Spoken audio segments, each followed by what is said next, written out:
If I remember my CISSP study, the appropriate term for this is fucked. I thought it was poninated, but f***ed is fine to do. Poninated. Poninated.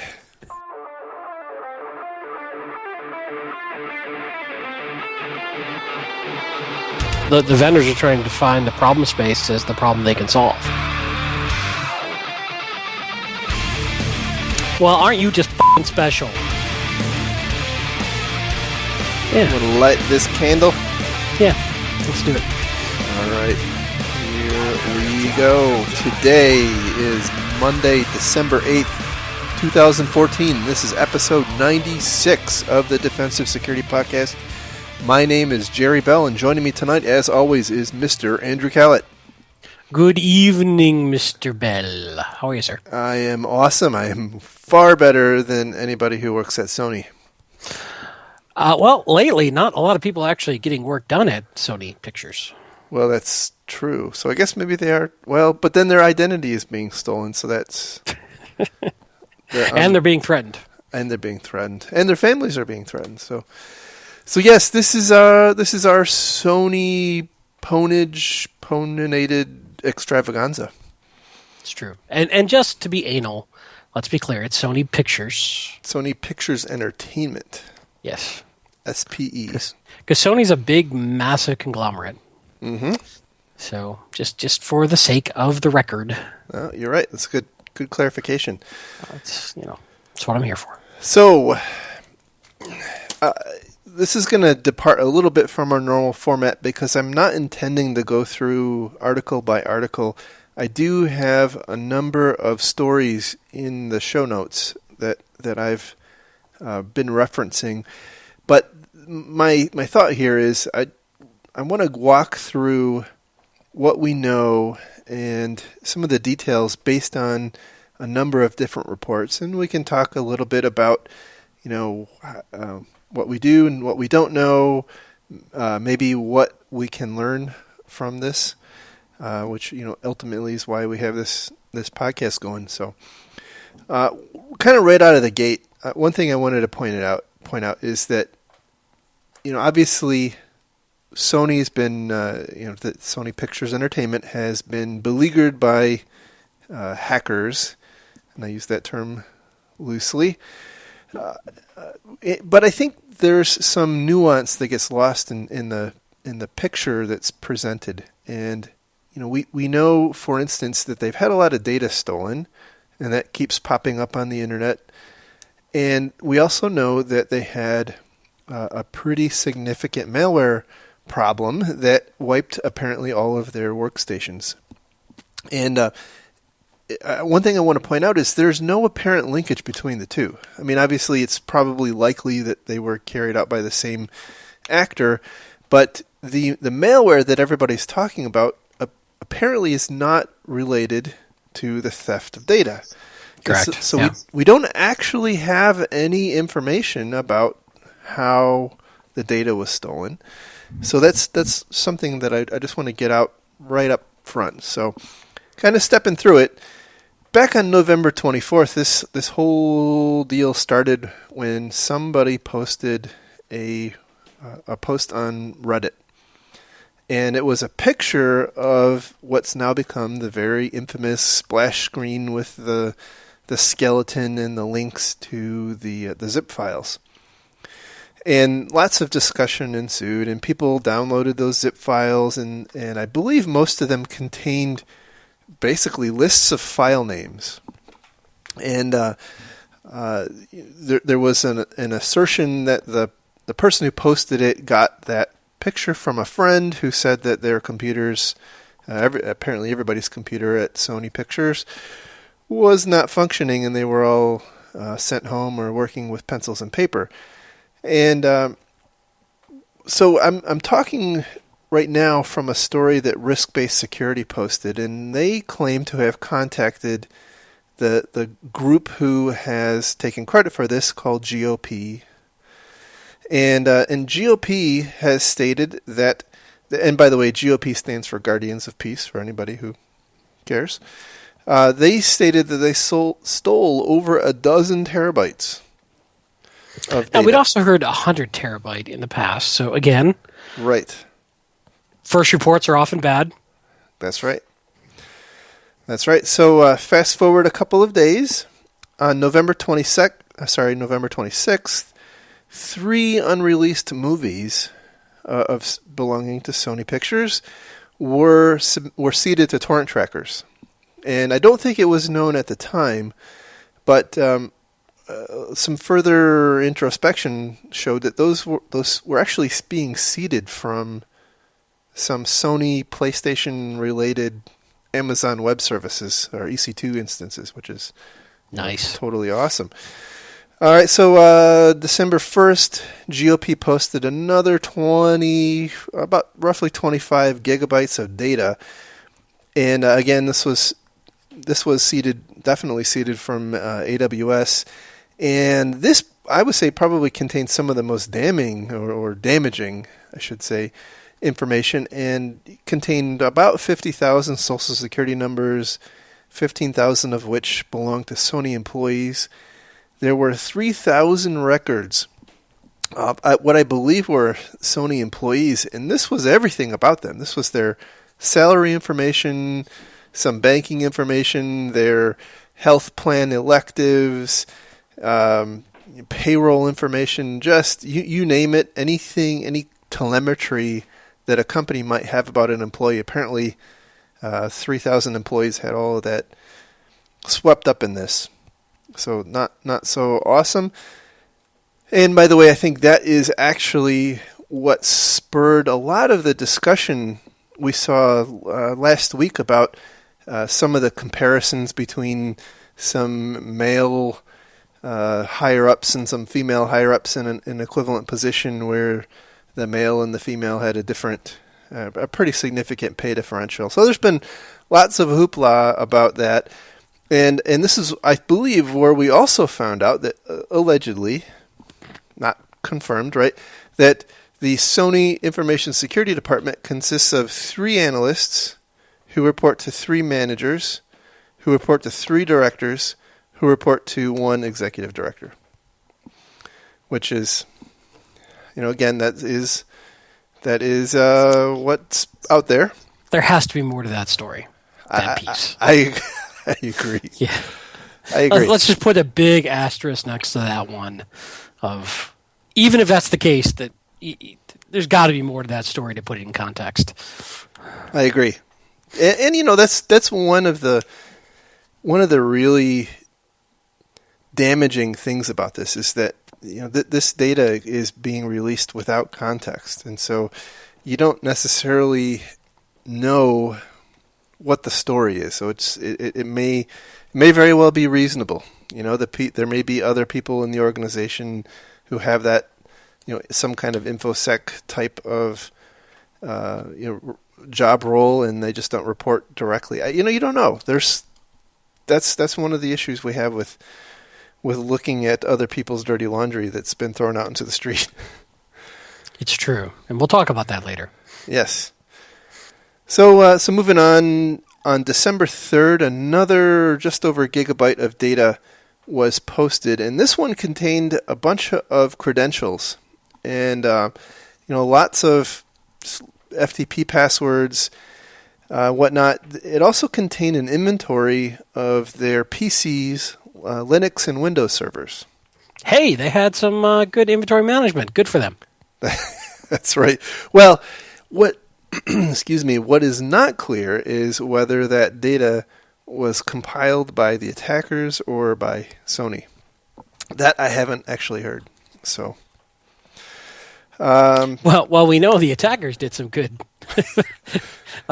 inventory management because we'll talk about that too. Yeah, that's right. So I think one of the takeaways for me is if you don't do good inventory management, somebody else will, and it may not work out well for you.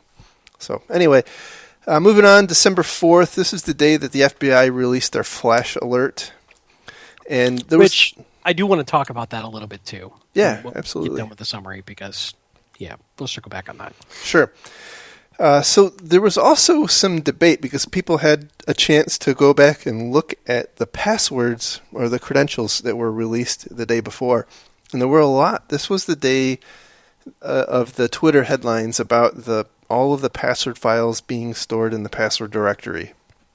And so there was some food fights back and forth between media and security analysts as to whether or not the attackers actually picked up all of those password files. And essentially they were Excel spreadsheets and text documents full of passwords. I mean, that's basically what they were. It pretty much as boneheaded as you can get. But what's not clear is whether they were all consolidated on a file server inside the password directory, or if the attackers went around and stole it off of a bunch of PCs and file servers. We don't have that context again, so we don't know. It's entirely possible that this was the handiwork of 100 different people who were doing things they shouldn't have been doing. We don't know. So we just don't know. I think the context I want to, or the thing I want to highlight is that we don't know if that was a sanctioned practice, right? Because Sure. I've seen a lot of people do a lot of dumb things that violate company policy in the name of making their job easier, and I think it's important to point that out. Could Sony have done something to make sure people aren't storing their passwords in an Excel spreadsheet? Yeah, I don't know. That's Well, this gets into the big topic of how are people being asked for their job? What tools are they being provided? How difficult is the password? There are lots of different ways to handle identity management. Yep. And I'm not sort of giving a pass to the folks who maintain these files, but that tells me that the InfoSec department, well, I shouldn't just blame them, that the IT department and their leadership, for whatever reason may be, perhaps it was budget, perhaps it was cultural, did not understand that this was a requirement not being met by the current infrastructure, and the natural reaction was to go down this path. Yep, that's fair. And there is a better way to do it, but you need to know that this is happening, right? And ultimately, I would not be surprised if many, many, many organizations have password files hanging out there. Yeah, and that's the one thing I hope to leave everybody with at the end of this podcast is that if most any organization is laid bare like Sony has been, you're going to find crazy crap all over the place. And it's real easy to throw rocks at Sony because here they are, and they've made some dumb boneheaded statements in the past which are really coming back to bite them in the butt right now. But the reality is, if you go to any decent sized organization and start inspecting what they have stored on their PC, you're probably going to find questionable stuff. So At the end of the day, we all take risks. that's right. That's right. All right. So going back to what's going on December 4th, this was also the day that Recode was hopping up and down saying that it was absolutely North Korea and that Sony was going to imminently, later that day, release a statement saying that they had determined that the attack came from North Korea. And indeed, Sony did release a statement later that day, but they basically said, I don't know what the heck Recode is talking about. Note this. We'll be coming back to this. Yes. By the way, in that time frame, there had been lots of other people talking about, oh my gosh, it's probably North Korea because Sony had been working on this movie called The Interview, and it was, a parody about assassinating the supreme leader of North Korea, and obviously that was the impetus for North Korea going off and attacking them. And look at all the similarities between Shamoon and Dark Soul, and Dark Soul was absolutely, a North Korea job, and so this must be North Korea. So, apparently Recode, I don't know if they were just taking a gamble, because if they were right, they would have been on Good Morning America. I don't know what the heck was their motivation for that, but it was an interesting deal. And since then, North Korea has come out and said, we love what was done, however, it wasn't us. But whatever. As you would expect a guilty party to say. Yeah. Well, it's the best part about this is it's kind of like if it is like that, it's a country trying to pretend to be a hacktivist group trying to pretend to be a different country. It's really crazy. Lots of misdirection. So what you're saying is, you're not saying it was aliens, but it was probably aliens. Yeah. I mean, if it's not North Korea, who else could it be? It's true. Carry on. All right, December 5th, GOP contacted the media again and said, hey, look, watch out for another drop. And indeed, they dropped another 100 gigabytes of new data. And yet again, it was distributed largely seeded through Sony's own apparently hacked EC2 instances. And I say apparently because I'm not sure if you can call it hacked if, obviously they had the passwords. I'm guessing the passwords to those EC2 instances were probably in... They weren't hackers. They were undocumented admins. I love that. I loved that that saying. That's a really great characterization. Undocumented admins. I'm going to get hate mail over that. Oh well, that's okay. Like we don't get hate mail for you already.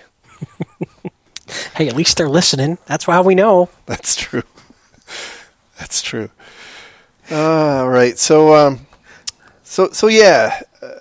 Anyhow, this time apparently it became known and popped up on Sony's radar because the data existed only temporarily on the Sony servers. So don't know exactly what happened. Sony's been pretty quiet about this whole thing, and in fact, at some point, people were thinking that the data that was being seeded off of these EC2 Sony-owned EC2 instances was actually honeypot. They weren't actually real data, but some people have downloaded it and said, yeah, it looks like the real deal. And by the way, at least one researcher named Dan Tentler, who goes by the handle @Vis on Twitter, was allegedly visited by the FBI, and he wasn't home at the time, but he said that his wife greeted the FBI at the door, and the FBI made some comment about illegal downloads. So that is kind of interesting. And I haven't heard anything else about it. I would assumed that we would have heard something by now if that was going to turn into a thing, and it really hasn't. So that kind of takes us up to today. There hasn't really been a lot of new things. I guess with one exception. I believe it was last Friday, which would have been the 5th also. That was the day that the attacker, allegedly, the GOP sent a threatening email message out to the Sony Pictures employees, or some percentage of Sony Pictures employees, essentially threatening their safety. I don't have the exact wording they sent, but basically said you need to stop aligning yourselves with the heathens at Sony Pictures, and if you don't, then we can't guarantee your safety or your family's safety. I'm paraphrasing.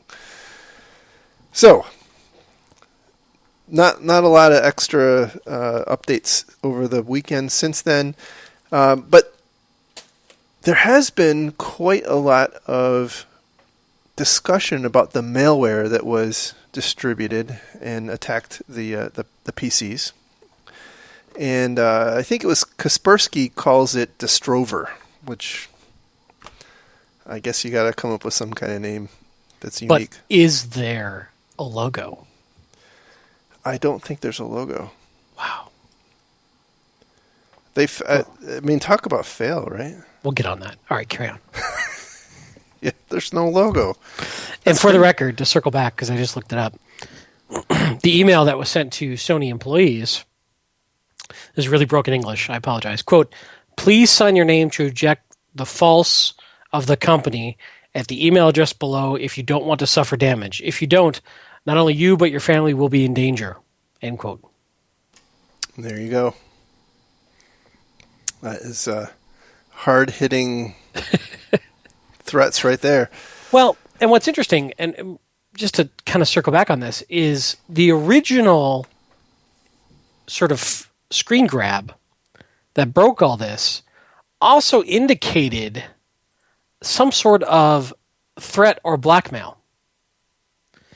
It started with, warning, we've already warned you, and this is just a beginning. We will continue to our request be met. And then it goes, we've obtained all your internal data, your secrets, blah, blah, blah. If you don't obey us, we'll release data shown to the world, and here's some samples of what we have. What I don't think anybody knows, well, Sony might, but Sony Pictures, what was the original demand? What was the blackmail for? That's right. What is it that this group was demanding that Sony didn't meet? Now, I'm not saying Sony should have, but we keep kind of skipping the point that, again, you were kind of jumping into this, the wiper appears to be the end game.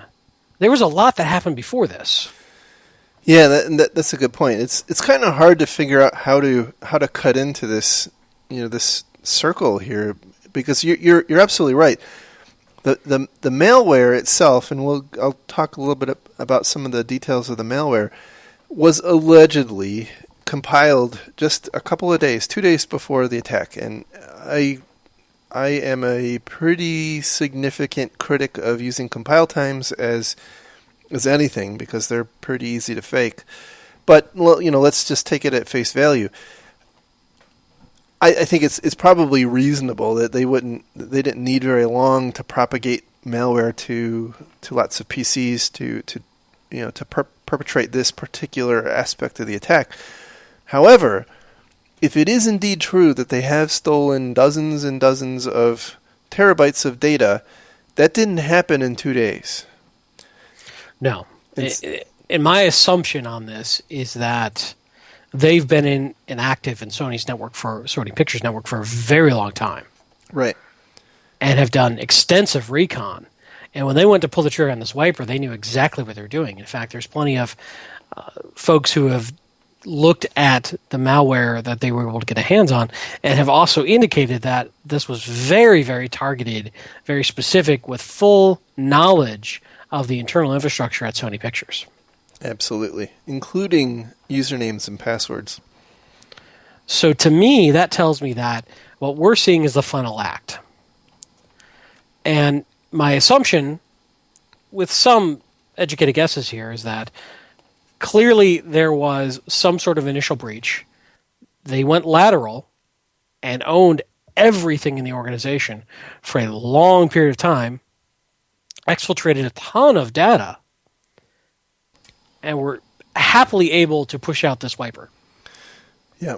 And by the way, I think this is one of the reasons why I believe at least, there's been a lot of people saying, this is probably an inside job. I don't buy that. And I think the reason they say that is that it's really hard to imagine someone being embedded in an organization for so long and taking out terabytes of data without a hard drive. And that's true. But do we know how big in terms of staff Sony Pictures is? Have you heard that anywhere? So it's I believe it's $8 billion in revenue, and I believe they have around 3,000 to 4,000 employees. Okay. So, I mean, it's a mid-size company. It's it's not small. It's not overly huge. No, but if you were looking at a target like this, and let's say you went after, I don't know, let's say it got half the boxes in terms of the wiper or more, it's really not a huge amount, especially if you've got domain admin privileges. Yeah, it's absolutely. a fairly sizable and manageable organization. Probably not incredibly complex. We're not talking about hundreds of thousands of employees here. No, that's a good point. That is a very good point. And some of the aspects of the malware, I think, kind of very nicely dovetail into discussions about, well, what could you do to prevent this? So, that I think one of the fallacies or one of the traps we fall into is to think that if things hadn't worked out exactly this way, they would have, whoever did this attack would have just, packed up their ball and gone home. I'm not convinced that would have been the case, right? So if they had segmented their network, or if they had used better passwords, or if they had, whatever, I suspect it would have been an inconvenience, and they probably would have kept poking at it. I don't know that we know enough to say any of that would have been effective. One thing I think we can say is there clearly might have been many opportunities for picking up this activity as they move laterally around the environment and exfiltrated this data, and all of those were missed. Right. But the interesting thing though is that what you just said is probably the most interesting part, but it's the thing we know the least about. Right. Because this malware that nuked their workstations, I mean, hey, it could have come in by a phishing email. So I'll just kind of briefly give you a little overview so you know what we're talking about. This is it's kind of a classic wiper, and the way it works is it uses it's pretty clever technique. There's a driver called LDOS, and LDOS basically is a user space raw disk driver for Windows, and so you can, with a process, you can actually map your hard drive and it'll let you basically write and read arbitrary parts of the disk, which is pretty cool. You can think about that being relegated to some obscure kinds of tasks, but it works great for viruses who want to do some damage. So this piece of malware had that driver embedded in it. It had another piece of another open source driver, which allowed it to, effectively modify running processes. It set up once a system was infected, it created a job, basically a service, and ran itself. And what's some of the details we don't have is, whether this was set to a time, did it create an @ job that triggered it? I would assume it did, because it sounds like people came in and all the systems were down more or less at the same time. So I'm thinking that there may be a few more technical details than what we were given. But in any event, this piece of malware first mounted the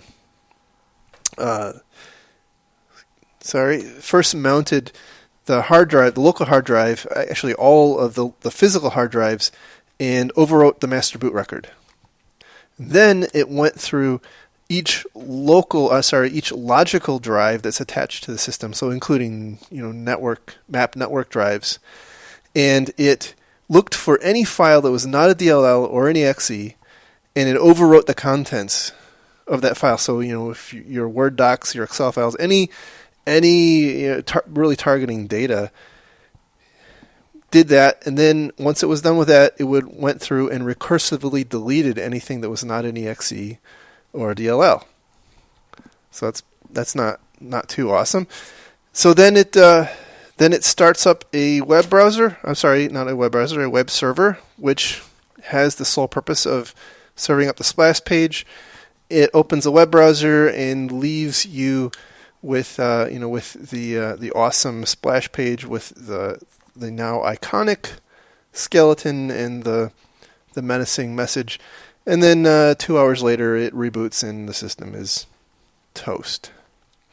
So some of the other details that have been coming out since then is, and I think Blue Coat has one of the most interesting write-ups about the malware, in my opinion, and that's that the malware itself, at least one of the samples of malware, contained a text file that had mappings of over 10,000 Sony internal host names to internal IP addresses.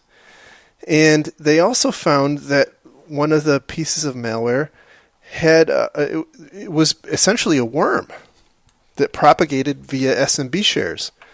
And that's maybe not that interesting, but what is interesting is it used hard-coded user ID and passwords for the specific domain, for that domain. So whoever it was that did this knew a username and password that would let them, run off and install this piece of malware on all of those systems. So, basically they had the map of systems that needed to be infected. They had the credentials to do the infection, and they essentially hard-coded the malware to go off and propagate that way. So, awesome. Yeah, although at the end of the day, let me put this as elegantly as I can. A wiper is not that interesting to me compared to the earlier attack and exfiltration of data. No, I agree. And what Blue Coat also says that this piece of malware is not that sophisticated. Yeah. So, and I want to come back to that because that's going to stand in stark contrast to something we're going to talk about in a minute, right? Because Blue Coat basically says they didn't pack it, they didn't obfuscate it, they didn't do any anti-forensics, any anti-analysis techniques. They didn't do anything. And they say it's kind of not that interesting. Yeah, at the end of the day, if you make the call of, hey, we're going to wipe the workstations, we already own it, write something quick and dirty and get it out there and wipe them. Right. So as you were talking, I happened to be taking a look at the Twitters, and this is some late-breaking information. Take it with a grain of salt, but USA Today is reporting that an email was posted to GitHub from the Guardians of Peace. And I'll go ahead and just read some of this. It's short, but we are the GOP working all over the world. We know nothing about the threatening email received by Sony staffers, but you should wisely judge by yourself why such things are happening and who is responsible for it. We have already given our clear demand to the management team of Sony. However, they have refused to accept. It seems you think everything will be well if you find out the attacker, while no reacting to our demand. We are sending you our warning again. Do not carry out our demand if you want to escape us. Do carry out our demand if you want to escape us. And stop immediately showing the movies of terrorism which can break the regional peace and cause war. You, Sony and FBI, cannot find us. Blah, blah, blah, blah, blah, blah. So, to me, it appears they're referencing the interview. But that appears to be a secondary demand. Right. So, for those who are saying it was all about the interview, if this email is legit and everything else is, believable here, this seems to indicate that there is something else that we don't know. One of the most awesome parts about these whole kinds of situations is, number one, the copycat factor. Right. And number two, relatively early on, I think it was in the second round of dumps, effectively all of the Sony employees' email addresses leaked. Like anybody and their dog could have sent some menacing email to the Sony employees. This is why they need to put out a public PGP key that we can verify. There we go. How do we know if we're talking to the real Guardians of Peace? We don't know. It's not helpful. That's right. That's absolutely right. What kind of self-respecting hackers are these people?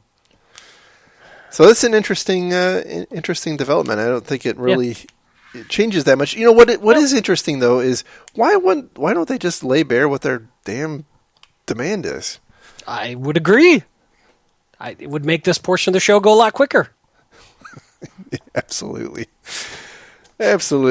So yeah, that is that's kind of the background on the malware that impacted the PCs. Again, I brought it up for a particular reason because it kind of stands in contrast to something that happened. So Recode actually, they were apparently they're all over this like white on rice, I guess, and they posted what is allegedly an internal memo distributed by the CEO of Sony Picture Entertainment, Mr. Linton, and I would characterize it as a keep your chin up kind of message coming up from the leader, and essentially he forwarded an email he got from again allegedly Kevin Mandia, of Mandiant, now FireEye, who basically... Now, we do know for a fact that Sony Pictures has engaged Mandiant. That's right. That has been reported and confirmed. That's right. So I'll read the email. Dear Michael, as our team continues to aid Sony Pictures' response to the recent cyber attack against your employees and operations, I wanted to take a moment to provide you with some initial thoughts on the situation. This attack is unprecedented in nature. The malware was undetectable by industry-standard antivirus software and was damaging and unique enough to cause the FBI to release a flash alert to warn other organizations of this critical threat. In fact, the scope of this attack differs from any we have responded to in the past, as its purpose was to both destroy property and release confidential information to the public. The bottom line is that this was an unparalleled and well-planned crime carried out by an organized group for which neither SPE nor other companies could have been fully prepared. We are aggressively responding to this incident, and we will continue to coordinate closely with your staff as new facts emerge from our investigations. Sincerely, Kevin Mandia.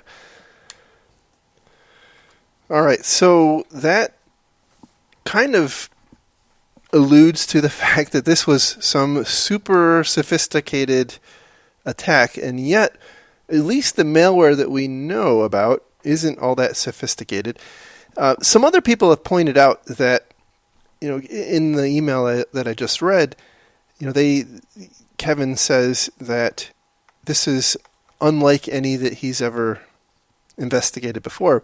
But some people have pointed out that, Mandiant wasn't involved in Shamoon or Dark Soul. So, my gut reaction to this is skepticism. I don't doubt that this email, the full email, was sent to Sony Pictures employees. We've got a number of confirmations for that. I'm really having trouble understanding why Kevin Mandia would author this email and send it, knowing full well that it likely would get leaked.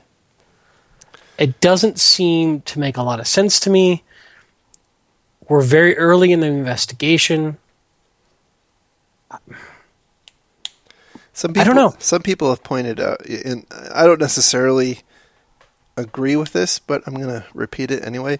Some people have pointed out that Sony Pictures Entertainment paid 8 figures for that email. So it was a face-saving email. Which is, a very cynical view. And by the way, I think there's probably a nugget of truth or two in there that this is certainly a very targeted attack on Sony. If the facts were slightly different, there's no guarantee that the outcome would have been any different. Yeah, and if you look at it from Mandiant's position, their worldview could very well be that it is impossible to defend against these sorts of targeted attacks, which is why you need Mandiant. Oh, good point. I don't know. I have heard a lot of people taking Kevin Mandiant to task on the Twitters over this email, and that it's hurting his credibility. I don't know. I don't know that I'm prepared to comment on that one way or the other, but I'm struggling with the wisdom of sending this email at this point in the investigation, because there are some very strong terms in here. And, if you really look at Kevin Mandia and his team, they're almost like an expert witness at trial. And is this laying the groundwork for showing that it isn't Sony Pictures' fault? I don't know. There's just something strikes me as odd and weird and slightly off about this entire email exchange. That honestly, that's how I read it. My read was trying to put Sony back as the victim, and not as a contributor to the to the issue. Well, one of our articles in our notes talks about some commentary from Sony back in 2006, where they basically were interviewed and talking about making risk-based decisions. And Sony has been slammed for some of those quotes in there, but I actually think it's a valid position. Did they make the right call? Don't know. But I don't know if we want to go fully into that article. Maybe we can do it on the next show. But they are getting sort of slammed with you made some wrong calls. But here's the problem with that quarterbacking is I agree with Sony's position back then when they were saying we have to make decisions every day with a limited set of resources, and we have to make the right call to balance our resources and our risk. And so there is no perfect answer. And we do make decisions that sometimes put ourselves at risk, but we have to accept that risk. I agree with that as a concept and as a principle for an organization. And I think a lot of folks who've never done IT operations or have never run IT security in production, but maybe have done consulting and some other stuff, don't understand that there is a limit of resources and you have to choose your battles, whether you like it or not. Absolutely. So I actually had intended to cover that, and what you just mentioned is a story from CIO, and it was dated April 6, 2007, and it was an interview with someone named Jason Spaltro, who is the executive director of information security at Sony Pictures Entertainment. And at the time, PCI and Sarbanes-Oxley was like all of the rage in the InfoSec world. And that was what everybody was focusing on. We were still grousing about Sarbanes-Oxley, and PCI was brand new, and whatnot. So he kind of, I think, was trying to be pretty contrarian and controversial in his comments, and basically saying, hey, we have a business to run. We've got to make decisions. We just can't blindly accept what auditors say. For the record, just so everybody knows, this article is from 2007 that we're talking about. And the title is Your Guide to Good Enough Compliance. That's right. So just, this is a 7-year-old article. 7-year-old article. That's right. But it is, you can kind of see echoes of some of the commentary they make in this article, Jason makes in this article, where he talks about password security. One of their Sarbanes-Oxley auditor said, you would never make it as a bank, and he rebuts back with, well, a bank would never make it as a motion picture company, which is true, and he makes the point that I think that particular exchange was about the weakness or lack of complexity that Sony Pictures requires for passwords. And his point was, do we want people to write their passwords down? And obviously the answer to that is no. So we're going to let them use nouns basically as their password. And it kind of that kind of thought process permeates the discussion. And again, I'm not saying that that's necessarily wrong. What I will say, and what I do have a problem with, is, and I think this is very common across I think this is pervasive everywhere, and that is making risk-based decisions when we don't understand what's at risk. Yeah. It's a long, long article. And there was something that I pulled out of it from later in the article that I really, really liked, and I wanted to take a minute to quote. And it was talking about, in essence, there are no absolutes with compliance, and sometimes you need to have a middle ground. And there are times that they were talking in this particular instance about granting access to data for continuity of care in a healthcare environment, although that person didn't technically need the access to that data. But here's the thing that I really liked, and I'm quoting directly. Quote, CIOs should document the discussions and highlight the main points of why the decision was made to allow access to certain data. That way you can explain your reasoning to state and federal regulators when they come knocking on your door if data is lost or leaks. A clearly worded argument backing up a decision may help convince regulators that you have thought about the risks, you've thought about how to mitigate them, and you took compliance with the law into consideration. Now, I'm not saying I like this specifically because of the defense from an auditor standpoint. I like it because it shows why decisions were being made. It shows the reasoning behind a particular risk stance that was taken, and it starts to avoid the tribal mentality of, well, it's always been done that way, we're not sure why we do it that way. I really like the concept of documenting the thought process and the reasoning behind the various security trade-offs and compromises that are made in an organization so you can re-examine on a regular basis. Yeah, and I'll tell you, it also has an interesting benefit when you are locked in an engagement with, government examiners or auditors, and that is that you're not talking about some nebulous missing control. You're actually debating. The auditor, regulator, whoever is now trying to second guess your assessment of the risk, which is an entirely different position to be in, and it's a much better position to be in, honestly, because now now it's reasonable people disagreeing about the assessment of a particular risk situation. So I think that's a really good point.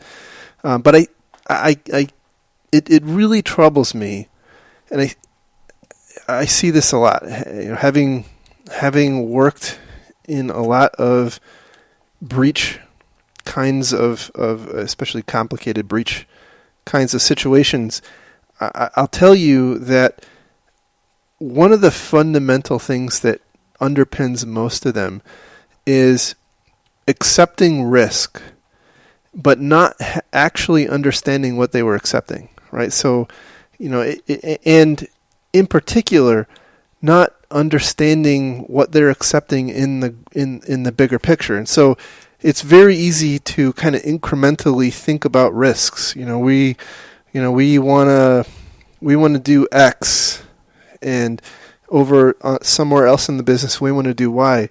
There's not very rarely a consideration of, well, how are X and Y going to relate to each other so that something really bad can happen. Yeah, I mean, I completely agree with your point. One I like to point out a lot is people say you need to encrypt your data. Okay, great. You've got data at risk on a database server. You just encrypted it. What did that actually do for you? Well, it's encrypted. Okay. How does that data encrypt and decrypt? Well, it's automatic when you come in and out of the application. Okay. So what is your risk profile and what's your risk vector most likely to be to get at that data? You think somebody's going to sneak in and steal that hard drive? Because that's what that encryption is actually protecting you against. Yeah, exactly. No, they're likely to come over the network as a normal, legitimate, authorized user would, and your application will happily, kindly, and helpfully decrypt that data for them. So your problem is not one fixed by encryption. Your problem is fixed by proper user rights management and auditing who's doing what. Yep, that's right. But people don't get that. And And especially compliance makes it really tough because it says you must encrypt the data. I would challenge anyone, if you want to do security properly, ask yourself why. What is the goal behind this particular compliance mandate? What are they really trying to do? What is the control behind the control we're talking about here? And then strive for that. That's a good point. Anyway, just That's a good point. You were stealing so much airtime. I had to say something. Yeah. The other thing that has occurred to me through this whole thing, and I know this from personal experience, is that I now have a new rule of thumb for IT operations. Imagine how the press will react when your work is leaked to the world. Absolutely. Because right now, all of Sony's IT operations have been leaked, and they're getting absolutely vilified by the IT press and the security press. Not saying it's right, wrong, different. But when you're doing stuff like naming servers and whatnot, try not to be too cute, because you never know when that might all leak to the world. Yeah, it does pay to be professional, and not. At the end of the day, you never know. It may not be in a breach; it could be in a lawsuit, or you don't know, right? Be professional. We are professionals. Let's damn it, let's be professional. Maybe we're not professional on this show, but without going into a lot of detail, I have one war story about this that I had to talk to a lawyer about a situation. It doesn't matter what the situation was. We were talking about a server name. The server was not necessarily under the control of IT, and the server name had a 4-letter word that perhaps would refer to human excrement, followed by brick. I'll let you fill it together. And I cannot tell you how uncomfortable that deposition was. So, folks, don't do that. Be professional. You want to do that at home? Rock on. You never know when that lab box you think's never going to see the light of day is suddenly being talked about by a whole bunch of people. Yeah, be professional, people. So, you never know when something like this is going to get splayed out over the entire world to see. And you just have to remember, somehow, some way, somebody might find out about this. But anyway, that's just my getting late on a Monday random thought process rambling. Yeah, at the same time though, we can't fully tune our actions to what we think how it might be interpreted externally. But I think there's there's a balance in there somewhere, and what remains to be seen, by the way, is whether this thing with Sony, is this like a one and done, or is this going to become a thing? Are we going to now start seeing copycats, whether it's the same group or a different group? Are we going to start seeing grievances settled this way? Are we going to start seeing world wars fought with pirated movies? What is the next step? Because that could have an interesting change in how we run IT and IT security. I will tell you that I think this Sony thing is going to be causing a whole lot of really interesting discussions amongst the executives and board levels. Probably, I dare say, as much as the Snowden debacle did. So last week, before we knew as much as we know now, we had debated if this was an existential threat to Sony Pictures. Yep. I had said no. I still say no. What say you? I don't think it is. I think I think they'll continue on. But let me just step back just a second. What I've come to understand is that Sony Pictures has been struggling anyway. I mean, they're not like some really rock star movie production house. They, as I understand it, they've not been great. And in fact, some of the emails that have been leaked are really unfortunate. Talking about how how their movies are. I'm I'm probably mischaracterizing it, right? But basically bland and predictable and things like that. And there was some criticism about not capitalizing on Spider-Man and lots of things like that. So, if they are going to fold, I think it's probably not simply a matter of this. There's probably other factors, business-related factors that are probably going to be in play. So, I don't think this by itself is going to be the nail that does them in. But I'm not saying that they won't. But hey, by the way, Sony's a huge, as we've already talked about, Sony's a giant company. We don't have any concept about, if Sony Pictures started to implode, would the big Sony in Japan kind of swoop in and save the day? We don't know, right? I mean, companies do all kinds of crazy things that you might not expect. So I wouldn't count them out. I guess that's where I'll stand. Yeah, and to be fair, we don't know if other similarly sized movie publishers have similar emails floating around their organization. Great point. Because we don't know what the freaking we don't know what demand was. Yeah. Right. We don't know what... We're viewing one instance. We have one data point. Right.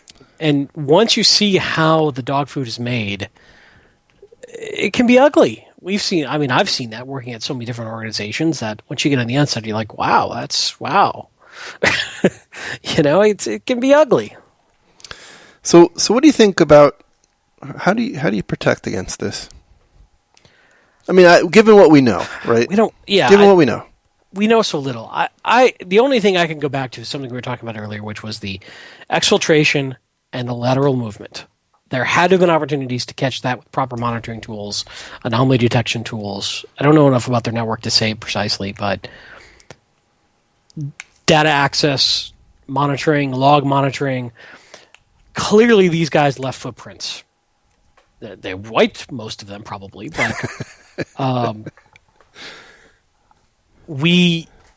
that's the only thing I can really go to without knowing more. I really hope we know more. The wiper itself, at the endpoints, I don't know, maybe whitelisting technology probably would have stopped it. Yep. I don't know enough about their particular builds, their laptops, what they got running on them. Obviously, AV didn't. That's no surprise. We've known that for a long time. So it all depended on how the initial malware got there. SMB file shares right, but what executed it, what ran it, what probably would have been whitelisting technology. However, that again is the minor issue. The wiping is not what scares me about this. It's all the data exfiltration, and that's something we just don't know enough about. And that's what I think is much more dangerous. Well, I agree, and unfortunately, as you've already said, we don't know much about how the data exfiltration was perpetrated. But focusing, I do want to focus on the wiper malware, because it has happened a couple of times now. We've had a couple of, recently, right? The interesting thing is all the young pups these days think, "Oh my God, this is so cool." This is how it was done a long time ago. You wiped the computer. You didn't do clickjacking and all, Bitcoin mining and all that crap. Back when I was a kid, we deleted the PCs. We nuked the hard drives. We didn't. You also rode a dinosaur to work, but well, I know. God, I'm getting old. But anyway, to that point, it goes back to the assumption that we always need to make, which is hard drives could crash. So, are you doing some sort of backup? Do you have Carbonite? Do you have et cetera type corporate backup systems? Do you let people store sensitive data only on their laptops that could die or be stolen at any point? Et cetera, et cetera. Absolutely. Now, I think there is a bit of a difference in, you don't usually see your entire fleet of hard drives die on the same morning. No, that I think officially is a bad day. Yes, that is a bad day for the help desk. But it is, so kind of unwinding a little bit. One of the things I would say is this in some respects fits into a business continuity problem, right? And there are a lot of companies that SunTrust, or not SunTrust, that's a bank, SunGard. As an example, you can contract with them to have X number of workstations available, on demand at a location near you. So if your building goes up in smoke or you get a wiper virus, you can send everybody. Obviously, it's not that easy. Nothing ever is, but you can pick up the pieces a little bit more quickly, because otherwise, you're either reimaging lots of systems or you're ordering new systems or something like that. So that's an option. Virtual desktops. Yep, absolutely. Thinking about this particular piece of malware, I think you were right that I always like to, and maybe this is something that is useful to everybody listening too. I always like to read these reports, whether it's this Distrover, or it was the Cleaver, or whatever you're talking about. I always like to try to play it out. What would stop it? What would have caught it? What would have stopped it? How would we have, how would I design things if I were king to prevent that? And I absolutely think whitelisting would have helped. We know that whitelisting is not infallible, so it's conceivable they could have worked around it if they were really determined. But, certainly that would have raised the bar a whole bunch. Another one is that this was a worm. It relied almost exclusively, as far as we can tell, on the ability of all their workstations to talk to all their other workstations. 1998 calls. Maybe network segmentation would be a help here. Yeah, absolutely. In general, call me crazy, I don't see a need for workstations to necessarily talk to other workstations. Absolutely agree. If you have good, solid file shares set up already that are easy to use, right? People just want to share stuff back and forth. I would say the vast majority of companies, especially the size, have probably never even thought about that. It probably is not even a consideration. They're just like, well, put them on the network, let them go, have a nice day, right? What about a software-defined VLAN for each individual? Oh, that's crazy. That's crazy. But hey, that's an idea, I guess. The other day somebody asked me, they wanted a firewall that would automatically reconfigure its rule base based on software-defined networking calls coming from their SDN environment.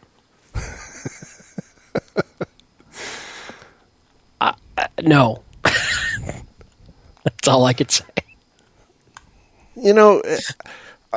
I know we laugh at it now, but I wonder... Oh, it's coming. It's absolutely coming. But it completely breaks the point of a firewall. 5 years from now, we'll be like, what the hell were we thinking? Yeah, well, why were we laughing? Well, that's convenience far outstripping security, right? And the concept is you're now trusting the network infrastructure management suite to make your security calls as well as your network infrastructure calls. I absolutely believe it will happen because of the convenience factor, but man, it's just a bad idea. Anyway, completely off topic. No worries. Segmentation, turning off random file shares, SMB shares. I mean, what did the worm propagate as? Just a normal user? Do we know that? They obscured... Anonymous even? No, they obscured that. It propagated using a hard-coded username and password. It could have been a domain admin. That was where I was going. So it could have been just going to C shares. Yeah. So turning off. And if that's the case, everybody has to talk to a file server. Sorry, not a file server, but a domain controller. And it could just as easily bounce the domain controller to everybody.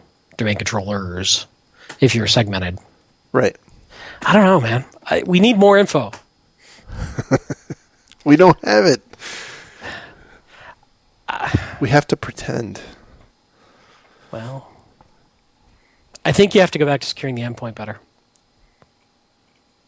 And a positive security model is the only thing I can think of right off the top of my head. Yeah. Another thing that we talked about this, God, it's over a year ago. There was some best practices guide, and I think it came from a group in Japan about how to configure your workstations in an Active Directory environment so that you minimize the risk to the endpoints if you're, if a domain admin or, anyway, I'll have to see if I can dig out that best practice guide again. But I bet something like that, if you rearrange the permissions a bit, I don't know, maybe if it's domain admin, I think you're always screwed. But but then you go back to making sure you have good control over domain admin. Yes, exactly. Activity. Exactly. If you tighten down the crown jewels and then monitor the hell out of the crown jewels, it really raises the bar. Yeah, and I think the way a lot of organizations get around that a little bit, or I said that wrong. I think the way that document got around it was by recommending essentially that nobody uses nobody that uses domain admin accounts. They use other purpose-built accounts that have very specific rights. And well, we saw that same concept talked about at DerbyCon. Yes. Yeah. That's right. Yep. Anyway. Anyhow, I think we may have kicked this one to death. We beat it to the ground. Yeah. More as events unfold. That's right. I'm sure we will know more next week. By the way, next week actually is when we are doing a podcast mashup with Breaking Down Security. So it's not clear to me if we may release a second episode too. I don't know. We'll figure that out. You'll get at least one episode out of us next week. So depends how sick of each other we are. That's right. That's right. So anyhow, we as always appreciate everyone's time. Thank you very much. And as usual, if you have any thoughts or opinions, send us an email to info@defensivesecurity.org. You can find the show notes and links to all the stories we talk about on our website, www.defensivesecurity.org. You can follow the show on Twitter at DefensiveSec. You can follow Mr. Kellett on Twitter at Lurg. And by the way, he needs more followers. Come on. Do something for him. And I'm tired of hearing the whining. And you can follow me on Twitter at MaliciousLink. And with that, we will... I'm going to hear about it now. Boy. I just never thought there'd be a day where you had more Twitter followers than I did. I wasn't prepared for that. Yep. Anyhow, thanks a lot. Take care. Talk to you again next week. Have a great week, everybody. Thanks for listening. Bye. Bye-bye.